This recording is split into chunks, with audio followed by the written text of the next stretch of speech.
안녕하십니까. KBS 7시 뉴스입니다. 이번 북한 무인기 침투 사건에 대해 윤석열 대통령이 북한의 어떤 도발에도 확실하게 응징 보복하라고 지시했습니다. 북한에 핵이 있다고 해서 두려워하거나 주저하지 말라고도 당부했는데요. 하지만 확전을 각오했다는 대통령실의 입장에 야당은 대통령이 안보 문제의 심각성을 모르는 것 같다며 국민이 불안해서 살겠냐고 비판했습니다. 우한솔 기자가 보도합니다. 북한의 어떠한 도발에도 확실하게 응징 보복하라.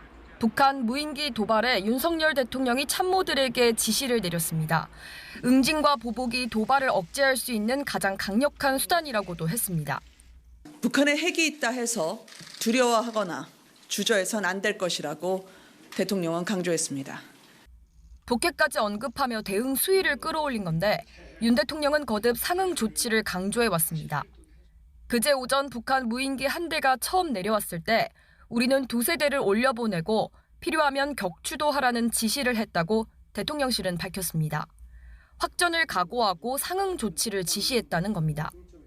군 당국의 중간 보고 때는 훈련이 부족했던 것 아니냐며 국방장관을 질책한 것으로도 전해졌습니다. 국가안전보장회의를 열지 않은 것에 대해선 급박하게 진행된 일종의 작전 상황이었다며 대통령에게 수시로 보고하고 지시를 받아 회의를 열 필요가 없었다고 했습니다. 윤 대통령은 내일 미사일 개발 상황을 점검하기 위해 국방과학연구소를 방문하기로 했습니다. 확전을 각오했다는 대통령실의 입장에 야당은 수도권 영공이 뚫렸는데 NSC를 열지도 않아 놓고 확전을 각오했다니 기가 막힐 따름이라고 비판했습니다.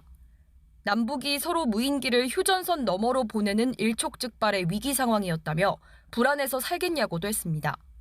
국가의 안보를 책임지고 있는 대통령 태도가 심각성을 전혀 인식하지 못하고 있는 거 아닌가 하는 생각을 하게 합니다.